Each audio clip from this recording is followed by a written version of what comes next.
nós estamos numa série, pregando uma série, uma igreja que funcione. Uma igreja que funciona. Hoje é o segundo sermão. Nós falamos domingo passado sobre o corpo. Hoje vamos falar de um corpo ajustado na igreja que funcione, ou que funciona. Nós vamos tomar por base Efésios capítulo 4, verso 16. E eu quero lembrar vocês que nós vamos ter alguns temas aqui. Falamos sobre o corpo de Cristo domingo passado. Hoje vamos falar sobre o corpo ajustado. Semana que vem vamos falar unidos pelo amor. E depois vamos falar, semana que vem é a nossa Santa Ceia, já é isso? Deixa eu falar uma coisa para vocês. Vocês estão testando o sistema. Eu já mandei vídeo, eu já mandei link, e apenas 6 pessoas confirmaram que vão almoçar com a gente aqui no domingo da ceia. Vocês estão testando o sistema. E Luciana Jardim, na quinta-feira vamos encerrar esse negócio.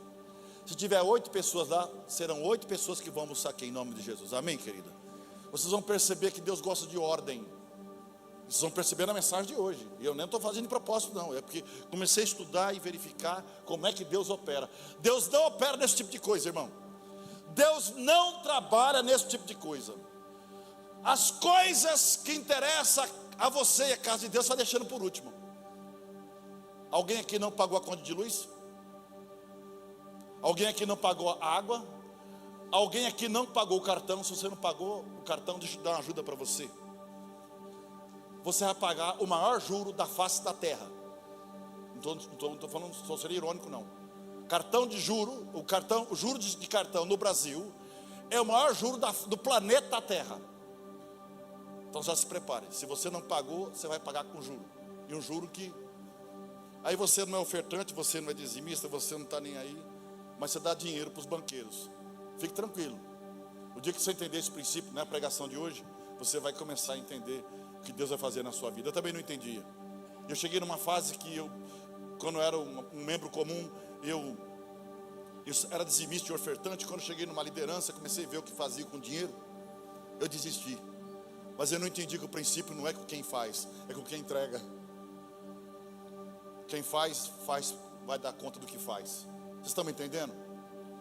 Aí Deus falou, peraí que eu vou trocar uma ideia com você. E houve um tempo que eu vivi totalmente, tudo que eu comia, tudo que eu vestia, tudo que eu fazia, é porque Ele usava pessoas para me ajudar, porque eu não tinha de onde tirar recursos. Mas que Deus tinha um propósito. De repente na sua não tem, tudo bem, vamos respeitar, vamos falar sobre isso. Mas Deus tinha um propósito na minha vida, Ele precisava me moldar. Vamos falar sobre isso hoje também. E os propósitos não são iguais na vida das pessoas. Mas será que eu vou passar por isso também, pastor? De repente não. Seu chamado de repente é outro. Amém? Queridos, então, cada um, e a quarta pregação, articulações funcionando, a quinta pregação, cada um faz a sua parte. Lembrando que nós vamos falar da Santa Ceia domingo que vem, e é um tema muito interessante, unidos pelo amor.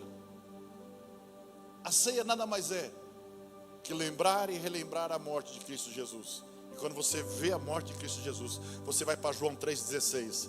Porque Deus amou o mundo de tal maneira. Essa tal é algo que João, quando escreve, ele não consegue definir o que é isso. De tal maneira, um amor que não tem largura, profundidade nem altura, que você jamais vai conseguir medir. De tal maneira que tinha 2 homens na cruz, meu irmão. E Jesus está sendo chacota naquela cruz. Colocaram até uma placa em cima da cruz de Jesus, bem no topo. Aqui está o rei dos judeus, está sendo crucificado aqui como bandido. E um bandido fala para Jesus, viu? Sempre da esquerda, né? Ele fala para Jesus, fala assim, se você é o filho de Deus, da esquerda é problema.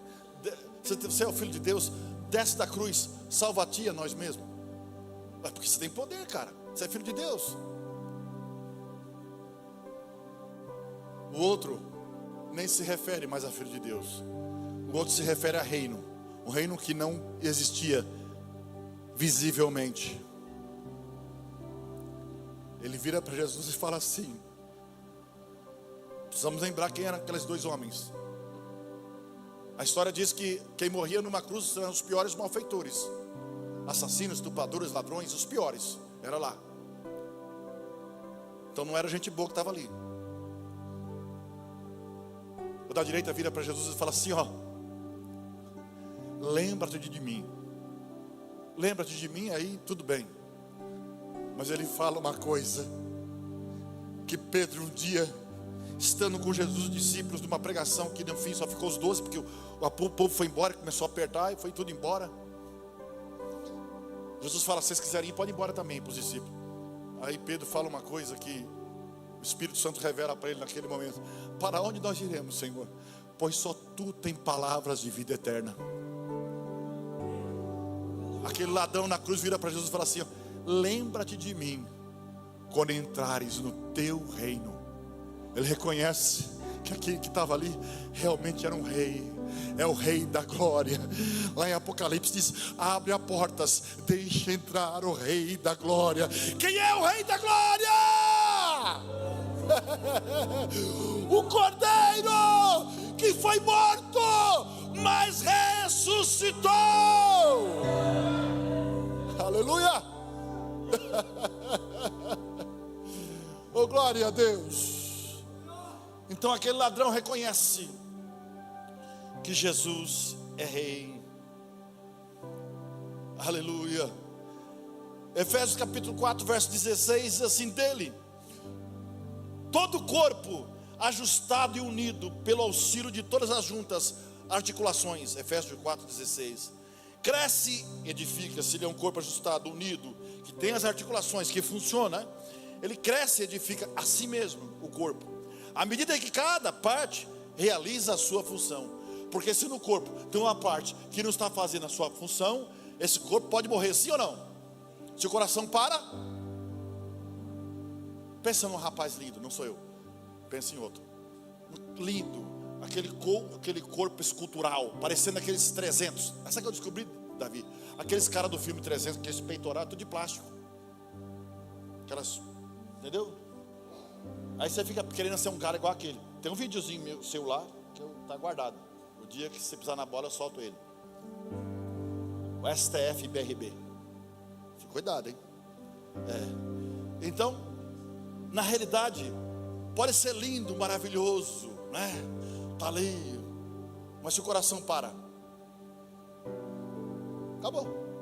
Então o corpo ajustado, ele cresce e edifica a si mesmo. Colossenses capítulo 1 verso 18, ele é a cabeça do corpo. Quem é a cabeça do corpo? Quem é? Deixa eu falar uma coisa para vocês, irmãos, quinta-feira está sendo uma bênção aqui. Rapaz, que coisa linda. Parabéns, Davi, mais uma vez. Deus tem usado muito esse menino. Que coisa tremenda, não é? Ele vai andando de lado, que nem cachorro, não é? A igreja desalinhada é a mesma coisa. É a mesma coisa. E olha, eu vou falar para você, dirigir um carro desalinhado, primeira coisa que você vai perder são os pneus. Porque ele vai comer ou na parte interna ou externa, sei lá. Você olha assim o pneu, quem já não foi no borracheiro e perdeu um pneu, você olhou assim para lá de fora, parece que está inteirinho. Ele fala: dá uma olhadinha para lá de dentro do pneu. Quem já passou por isso? E eu já passei por isso. Tudo comido o pneu, não gastou por igual, né? Desgastou de uma forma errada. Então veja, irmãos, a unidade não é um sentimento, segundo a Bíblia, estou falando de igreja. A unidade é uma decisão espiritual. Cristo distribuiu dons diferentes para cada pessoa, não para a competição, mas para um crescimento coletivo. Diga, crescimento coletivo.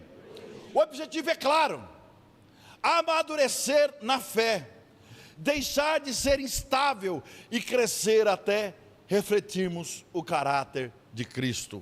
Crescer até refletir o caráter de Cristo. Deus não te chamou para competir, não, Ele chamou você para completar. Amém? Deus, depois desse texto que eu vou ver com os irmãos, o texto muda nessa parte, começa a ficar muito prático. Paulo diz, sem rodeios, que quem segue Jesus Cristo, abandona a velha vida, nada de viver como antes, não é? Perdido, sem direção. Então é tempo de você tirar o velho homem, vestido novo, não é? Uma vida de justiça, de verdade, de santidade. O Evangelho não melhora comportamento, ele transforma a natureza. Porque se o Evangelho melhorar comportamento é problema, irmão. Por isso que tem muitos irmãos e irmãs casando errado. O cara vem para a igreja, né? E aí ele melhora o comportamento, mas não transforma a natureza, porque não deixou que Deus transformasse a natureza dele. E aí, mas eu casei na igreja, casou errado. Eu me lembro que uma irmã, né? Eu era líder de jovens, né? Eu sempre fui líder de jovens, né? Sempre. Porque as igrejas que meu pai era pastor, era 3 jovens. Era eu, meus 2 irmãos, mas... E aí, na terra de cego, quem tem olho, um olho é rei, né? Se tiver um só já está bom. E aí eu era líder. E já tinha uma irmã lá, que um rapaz acabou de sair da cadeia, né? Abaixa um pouquinho o retorno que vai ficar melhor. Aí, acabou de sair da cadeia, e estava indo para a igreja, e aí a irmã veio falar comigo, queria namorar com o rapaz. E aí eu falei para ela assim, ô irmã, mas ele acabou de sair da cadeia. A irmã está me pedindo um conselho, porque você é o nosso líder, o que você acha? Eu falei, espera um pouquinho mais, você não conhece bem ele ainda. E quem já passou pela cadeia sabe o que eu estou falando, lá tem tempo de pensar bastante, né? As mulheres mais lindas vão lá para a cadeia ver os homens. Você fez assim? Vai lá na fila, dá uma olhadinha, lá em Peró, tem uma cadeia aqui perto. Vai dar uma olhadinha na fila de visita, quem está lá esperando. Dá uma olhadinha na casa da moça lá. Vê lá, tem as feias também, porque feia tem em todo lugar. Fica tranquilo, aqui só tem bonita.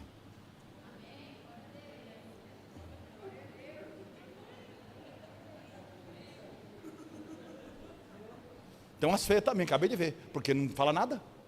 Aqui só tem bonita. Então tá bom. Porque o camarada tem tempo para escrever as cartas. Cada carta linda que se você é homem lê, como está na moda, você se apaixona. Cuidado, irmão, né? Porque imagina, você não recebe um elogio do seu esposo, recebe aquela carta que você recebe. Tem tempo, não é? Então essa moça veio, o rapaz treinado na conversa, e foi na mulher lá, na menina, e a menina veio falar que eu achava. Eu falei, espera um pouco, é muito cedo, a gente não conhece bem ele, né? Mas eu achei que essa conversa ia ficar entre nós dois. A menina veio falar para o rapaz, é o seguinte, olha, eu até queria namorar com você, mas conversei com o meu líder, ele disse para esperar um pouco. Esse rapaz, na realidade, ele tinha só melhorado o comportamento. Deus não tinha transformado a natureza dele, porque ele não tinha deixado.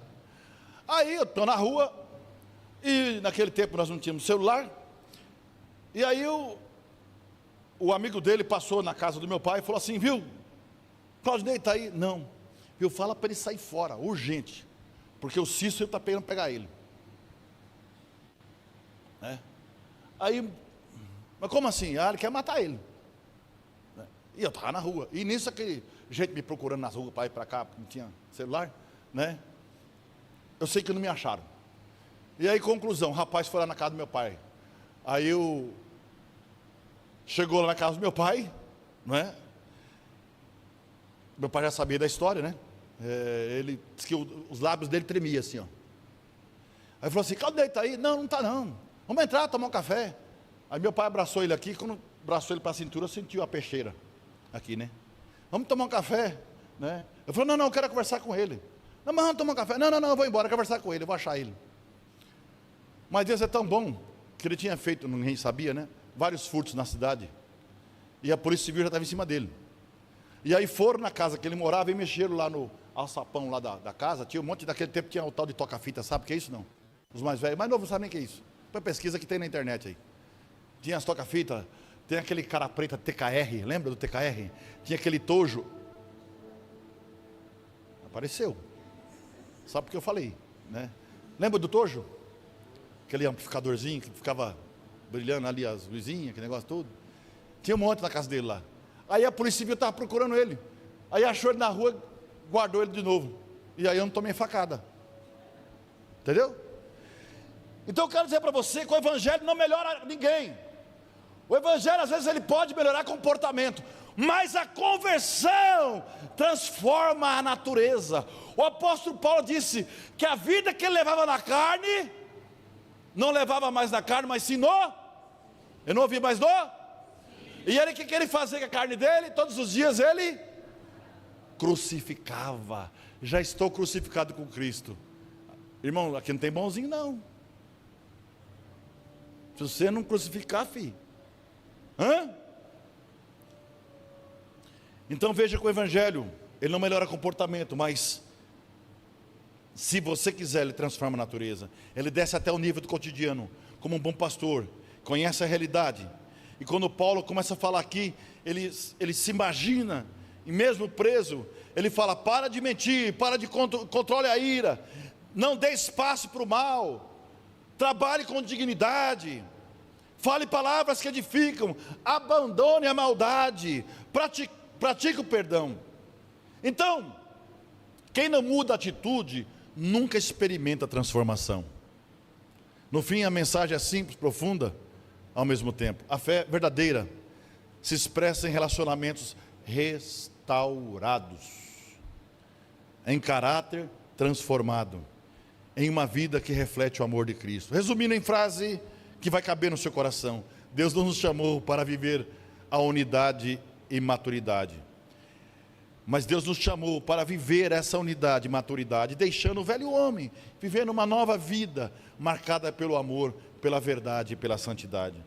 O evangelho não é maquiagem, irmãos. A maquiagem pode esconder, mas o evangelho é uma transformação que nasce de dentro para fora, amém? Mas em Filipenses capítulo 1, do verso 3 ao verso 6, esse mesmo apóstolo Paulo, que estava preso na prisão em Roma, ele escreve, não é? Ele fala assim, ó, Filipenses 1, de 3 a 6, dou graças ao meu Deus, todas as vezes, eu imagino, olha irmãos, vamos imaginar, a nossa mente, ela trabalha em dois processos: o processo imaginário, ou seja, daquilo que você não viu, e as recordações, as lembranças, que se remete ao passado. Vamos trabalhar o nosso imaginário agora. Imagina um homem preso. Diz os teólogos que essa prisão aqui em Roma foi, quando ele escreve aos Filipenses, que teria sido a última prisão dele, não é? Então veja que, imagina um homem preso, e este homem começa a fazer uma análise da sua vida, sozinho, lá na cadeia, preso injustamente, e ele escreve assim, ó, aos irmãos que estavam em Filipe, ele escreve assim, ó: dou graças ao meu Deus, todas as vezes que eu lembro de vocês. Imagina que eu estivesse preso. Eu tenho uma história aqui de quase 20 anos, e eu lá na cadeia escrevi isso para vocês assim, ó: eu dou graças ao meu Deus, todas as vezes que eu lembro de vocês, meus irmãos, fazendo sempre com alegria e oração por vós em todas as minhas súplicas. Todas as vezes que eu estou orando aqui na cadeia, eu lembro de vocês, e eu oro por vocês. Olha o que ele fala: pela vossa cooperação no evangelho. Olha a oração de Paulo. É para que você cooperasse no evangelho. A cooperação é uma ação junta. Isso é cooperação. Então, para a vossa cooperação no evangelho, desde o primeiro dia até agora, ou seja, desde que eu conheci vocês, eu estou orando por vocês. Estou no verso 5. No verso 6 diz assim: tendo por certo isso mesmo, que aquele que começou, ele fala de Jesus, aquele que começou a boa obra, ele vai aperfeiçoar em vocês, aperfeiçoará até o dia de Jesus Cristo. Você percebe o contexto disso? De alguém preso, e segundo alguns historiadores, que essa seria a última, uma das últimas, né? Primeira, a última foi quando estava na ilha de Patmos, né? Isso. Então, nesse contexto histórico, veja que ele escreve durante sua prisão em Roma, exatamente. A última foi quando ele estava preso lá na ilha de Patmos, quando ele pede para João trazer a capa, o Timóteo, né? Trazer a capa, e que era frio, aquele negócio todo.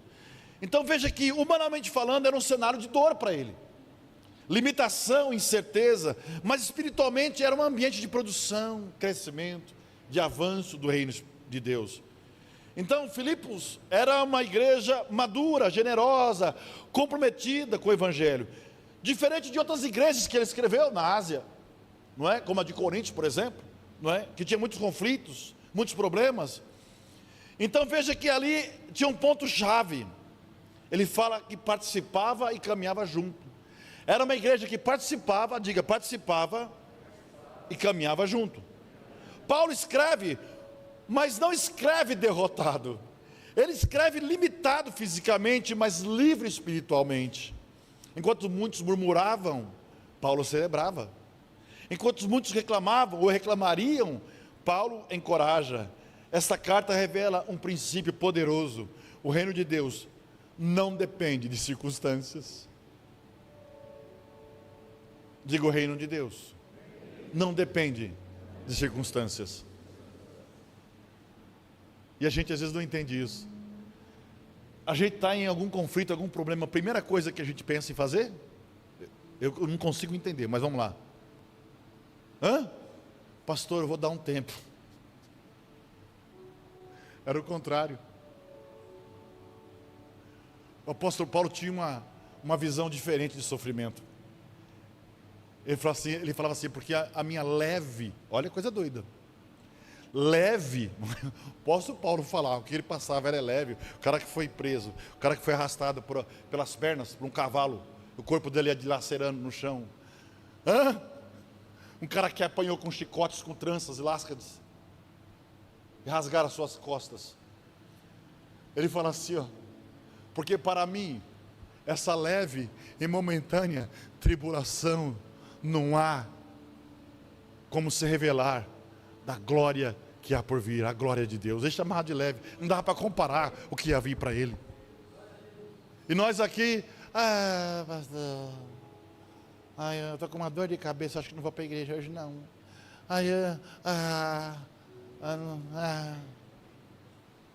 Gente, como a gente é fraco, né? Sim ou não? Sim ou não? Olha, eu estou dizendo de mim também, estou falando de vocês. É muito fraco, né? Se fosse no Nordeste, que povo frouxo, não é? Então, irmãos, o reino de Deus não depende de circunstância. O reino de Deus é convicção interna. Jó, na sua tribulação, ele fala, ainda que Deus me mate, eu esperarei nele. Ainda que a minha carne se consuma nos meus ossos, eu verei a Deus.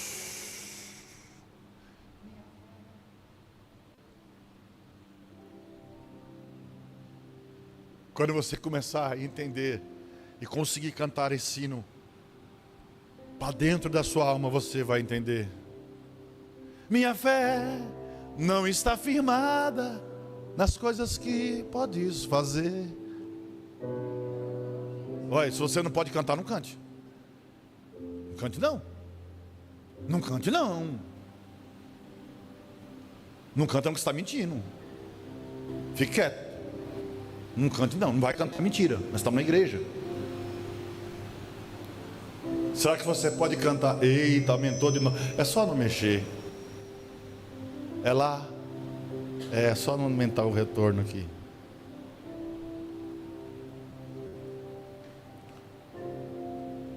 Se Deus fizer, Ele é Deus. Cante não. Cante não. Você pode estar mentindo.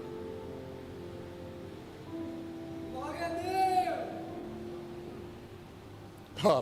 Caramba, os discípulos estavam orando por um menino endemoniado. O menino não era curado.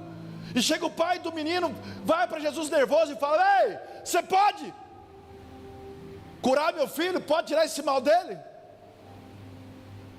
Jesus só olhou bem calmo para ele, porque Jesus vê o que ninguém vê. Vê dentro de você, vê qual é a sua convicção, aonde você está firmado, qual é a sua motivação. Tudo que você for fazer, olhe para você e pergunta: peraí, qual a motivação disso? Jesus olhou para aquele pai e falou para ele assim: você crê? Você está falando aí dos discípulos, mas você crê? Ele se jogou no chão. Ele disse: tem misericórdia da minha incredulidade. Porque nem ele mesmo cria. Então que você possa cantar: minha fé não está firmada nas coisas que podes fazer. Eu aprendi a te adorar pelo que és. Eu acho que se o Paulo tivesse vivo, ele tinha feito essa letra. Dele vem o sim, o amém, somente dele, mais ninguém. A Deus seja o louvor. Se Deus fizer, Ele é Deus. Se não fizer, Ele é Deus. Se a porta abrir, Ele é Deus. Mas se fechar, continua sendo Deus. Se a doença vier, Ele é Deus. Se curado eu for, Ele é Deus. Se tudo der certo, Ele é Deus. E aí? Pastor, eu vou dar um tempo. Está fazendo tudo errado. Eu preciso me cuidar. Vai se cuidar, meu irmão. Alguém mandou uma mensagem para mim, eu disse: vai se cuidar, mas ele não entendeu. Ele podia falar diferente: Deus cuida de mim. Podia ser assim: a sombra das tuas. Eita, o tom não deu, né? Você não precisa se cuidar. Deixa Ele cuidar de você. Deixa Ele cuidar de você. Ele sabe o que é melhor para você. Ele te conhece mais que ninguém. Ele te viu quando ninguém te via. Ele olhou para você quando você não tinha forma. Ele já havia te escolhido.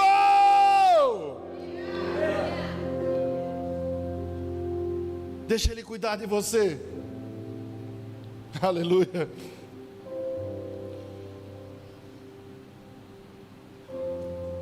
O reino de Deus não depende de circunstâncias externas, mas de convicção interna. 3 grandes verdades que esse texto revela para a gente aqui. Primeiro, Deus começa, mas também Ele termina. Aquele que começou a boa obra, Ele começou, mas Ele vai aperfeiçoar. Quem vai aperfeiçoar não abandonou, não deixou, Ele continua. Deus não inicia, irmãos, projetos inacabados. Ele até patrocina falidos, fica tranquilo. Se tem alguém se tem alguém que patrocina falidos, Ele está aqui nessa manhã.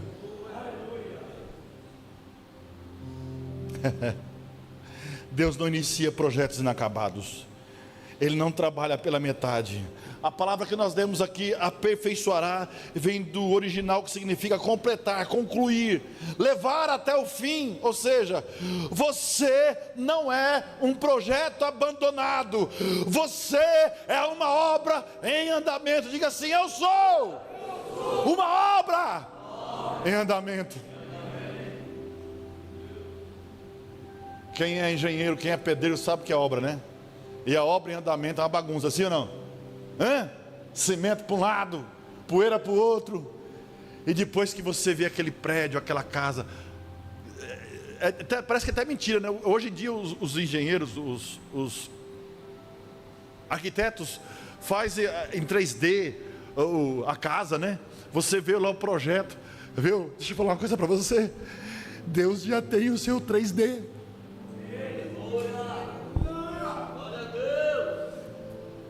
Ele já tem o seu 3D, irmão, fica tranquilo.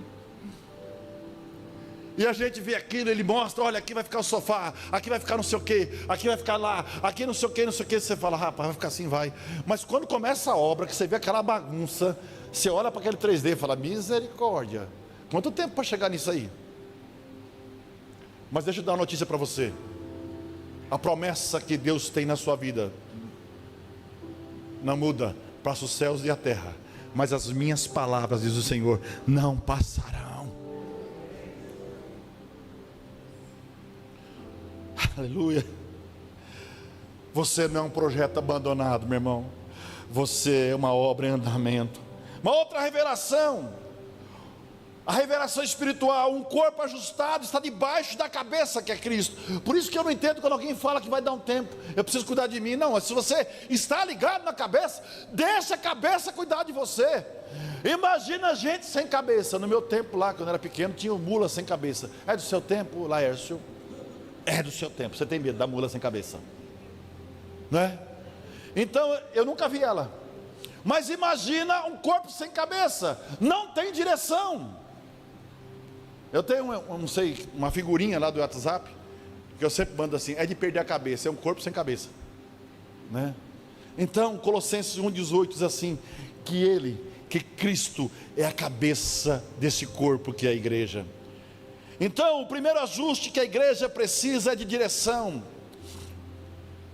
Quem governa, na realidade, quem governa a igreja não é o homem, não é a cultura, não é a opinião. Pode ver que aos milhares de anos que passaram desde que Jesus passou por aqui, muda as culturas, vem as perseguições, mas o evangelho continua. Você está me entendendo? Então, não é a cultura, não é a opinião que vai governar. Quem governa a igreja não é o homem, é a palavra, é Cristo. Se Cristo não governa, alguém vai ocupar o lugar dele. E isso sempre traz confusão. Quando a cabeça é Cristo, nós temos direção, a verdade, a equilíbrio, a vida. Quando Cristo é o cabeça, há direção. Mas quando o homem assume, há confusão.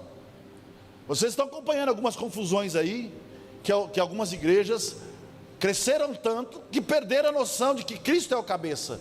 Começaram a colocar políticos, começaram a dar importância para pessoas que tinham muito dinheiro. Esqueceram que o cabeça da igreja é Cristo. Com dinheiro, sem dinheiro, a igreja vai continuar caminhando. O evangelho é vida, irmão, não é parede. O evangelho não é parede, é a palavra. É a palavra. Quando Cristo é cabeça, a direção. Quando o homem assume a confusão. Uma igreja desajustada é aquela onde Cristo não está no centro. Uma igreja pode até crescer sem Cristo no centro, mas ela cresce torta e uma hora cai. Eu via uma grande igreja que fechou a igreja inteira. Você mandou para mim. Fechou, foi a igreja inteira, deu o maior rolo, passaram a chave, não é? Porque a cabeça ali não era Cristo. Segundo lugar, um corpo ajustado tem cada parte no seu lugar. Efésios 4,16 diz assim: à medida que cada parte realiza a sua função. Então o corpo precisa estar ajustado, mas cada um tem que fazer a sua função. O corpo só funciona bem quando cada membro está ligado no lugar certo. Não existe, irmãos, corpo saudável com membro parado. Quem está parado aqui? Não levante a mão, por favor. Eu fazia, então você está parado. Eu acontecia, você está parado. Já viu crente velho? Ah, quando era novo, irmão, eu fazia aquilo e não sei o que. Ah, eu não sei o que. E agora não faço nada, está parado, né? Posso ser sincero para vocês? E quando alguém está fora da função, alguns ficam sobrecarregados, outros ficam ociosos. A igreja perde eficiência. Eu mandei um vídeo para vocês do ministro André Mendonça. Quem viu esse vídeo? Que ele fala que há 3 tipos de pessoas: uns só criticam, um que fica só observando, e quando dá hora vaza, né? Eu não quero falar mal dos meus funcionários não, mas alguns aqui, 5 e 1 já estão com o pé na rua. Se o relógio estiver certo, se estiver adiantado, vai sair antes, não é? Tudo bem. Serão lembrados? Não. Mas o André Mendonça também fala daquele que vê e ele coopera com o processo, ele quer resolver. Que Deus te use para ser aquele que resolve. Nós estamos com falta de pessoas que resolvem. Pode ver, viu, isso não é comigo, é com aquele lá, ó. Falar com o pastor. Gente, misericórdia, tem que dar conta de tudo. Pastor, acabou a bateria do meu carro. Liga lá para o pastor. Pastor, minha mulher está me batendo. Ligar para ele. E se ligar para mim, fala, bate mais, né? Pastor, tá não sei o que. É assim mesmo. Não, irmão. Cadê os irmãos? Cadê o corpo? Então, Deus não colocou ninguém por acaso nesse corpo. Se você está aqui, você é resposta de algo. Quando eu recebo uma pessoa, olha, escute, conversa pastoral. Quando eu recebo uma pessoa aqui na igreja, eu fico maravilhado. Mas agora eu estou desmaravilhado já. Não fico mais tão maravilhado. A pessoa vem com a experiência de outra igreja. Pastor, olha lá na minha igreja, eu fazia, eu acontecia, e não sei o que, lá nós fazemos assim. Eu começo a pegar as ideias, falar, rapaz, vamos fazer esse negócio aqui também, e vamos para cima, como é que é? E aí, vamos lá. Aí eu já coloco o irmão que me deu a ideia para fazer, porque ele que sabe, eu não sei. Aí eu coloco, mas nós estamos morando em Boituva, né? Aqui, segundo os estudiosos da meteorologia, o sol ele tem mais tempo aqui que em outro lugar. Por isso que é a capital do paraquedismo, né? Aqui tem as piscinas. A igreja aqui tem piscina. Aqui está tranquilo, sossegado. Aí nós põe o irmão para tomar conta do negócio. Antes eu era bobinho, agora eu já percebo. Não dá 2 meses.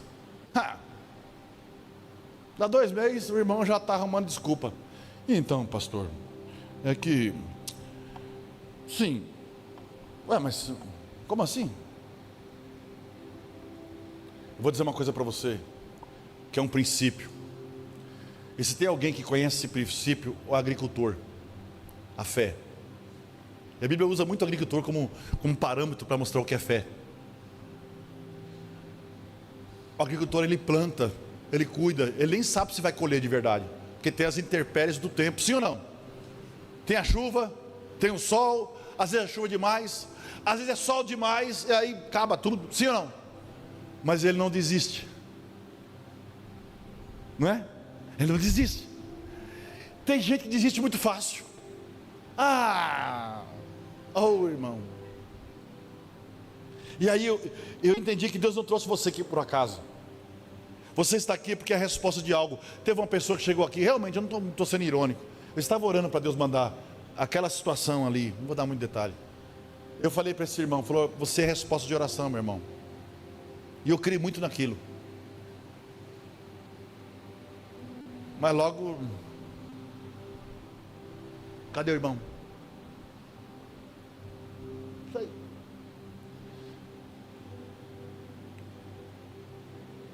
Deixa eu falar uma coisa para você, uma verdade que você precisa levar para sua casa. Lugar vazio no reino não é falta de vaga, falta de posicionamento. Você entendeu? Lugar vazio no reino não é falta de vaga, é falta de posicionamento. Existe uma função para você cumprir. Um corpo ajustado funciona com ordem. 1 Coríntios capítulo 14, verso 40. Tudo porém seja feito com decência e ordem. Deus não é Deus de confusão. Deus não trabalha no caos, Ele trabalha no propósito. Pode existir o caos, mas o caos, até no caos tem um propósito. Tem. Deus permitiu algumas coisas, e permite até hoje na vida de Israel, num propósito. Então uma igreja tem que ter organização, liderança, responsabilidade, compromisso. Ordem não é frieza, irmãos, é maturidade espiritual. Ordem não é frieza. Onde é o ambiente, o Espírito Santo trabalha, existe ordem, e não vai ter confusão. Onde há ordem, Deus trabalha. Onde há bagunça, o homem domina. Avivamento sem ordem vira confusão. Ordem sem presença vira religião. Mas quando os dois se encontram, aí pode nascer o poder. Eu vou ler de novo. Avivamento sem ordem vira confusão. Ordem sem a presença do Espírito Santo vira religião. Mas quando os dois se encontram, o Espírito Santo e a ordem, aí tem o poder que vira o avivamento.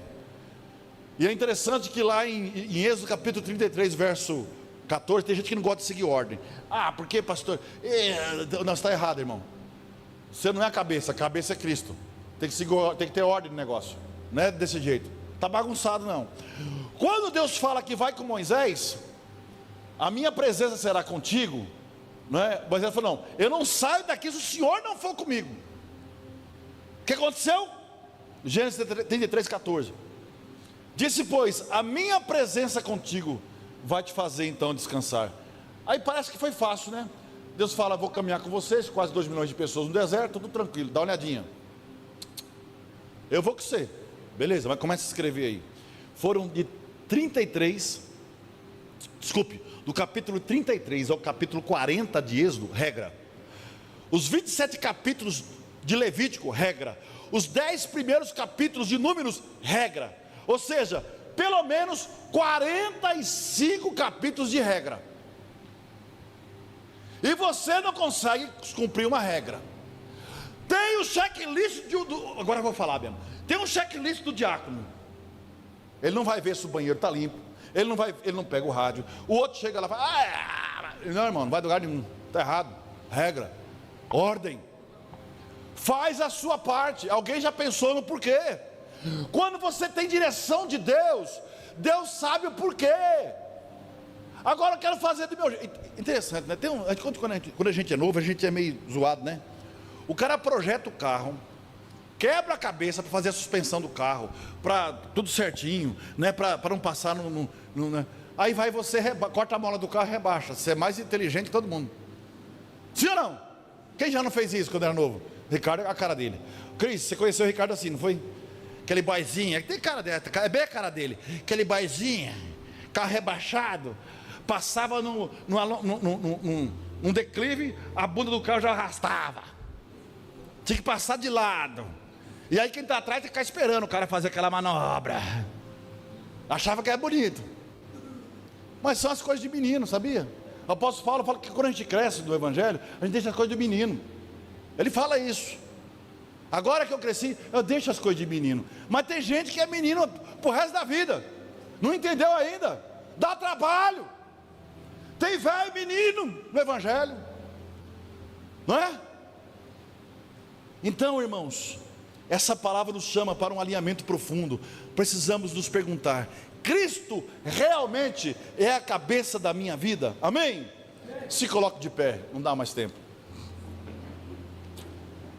Eu quero orar com você neste momento. Senhor, nosso Deus e nosso Pai, nós nos colocamos diante da Tua presença, Senhor. Reconhecemos que precisamos ser ajustados por Ti, Senhor. Muitas vezes estamos desalinhados, distraídos, vivendo sem uma direção espiritual, Senhor. Mas hoje a Tua palavra nos chama para voltar ao centro, que é Cristo. Pai, nós declaramos que Jesus é a cabeça da nossa vida, da nossa igreja, do nosso lar, que nada ocupe, Senhor, este lugar que pertence a Ti, que nenhuma opinião, nenhum sentimento, nenhuma circunstância sejam maiores, Pai, que a autoridade que o Senhor tem sobre nós e sobre a Tua igreja. Senhor, ajusta o Teu corpo, ajusta, Senhor, a Tua igreja, ajusta cada um aqui presente. Se há alguém fora do lugar, realinha, Senhor. Se há alguém desmotivado, reacende a chama do Teu Espírito Santo. Se há alguém parado, Senhor, levanta, Pai, levanta o caído, Senhor. Mostra a cada um o seu lugar dentro desse corpo, Senhor. Revela os dons, desperta os chamados, levanta servos comprometidos com o Teu reino e com a Tua obra. Pai, tira de nós toda desorganização espiritual, toda confusão, todo individualismo, todo orgulho. Coloca em nós um coração ensinável, humilde e disposto a servir. Que nossa igreja seja um corpo ajustado, alinhado, saudável, Senhor Jesus. Que haja ordem, unidade, que haja propósito, Senhor Jesus. Propósito em tudo aquilo que nós fizermos, Senhor Jesus.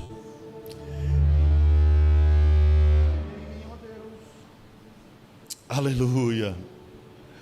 Levanta líderes sábios, Senhor Jesus, servos fiéis, uma igreja que seja comprometida com a Tua vontade, Que possamos, Senhor Jesus, levar em nosso coração o Efésios capítulo 4, verso 16, que na prática, Senhor Jesus, nos revela como sendo um corpo que cresce, que edifica, que manifesta o Teu poder ao mundo, Senhor Jesus.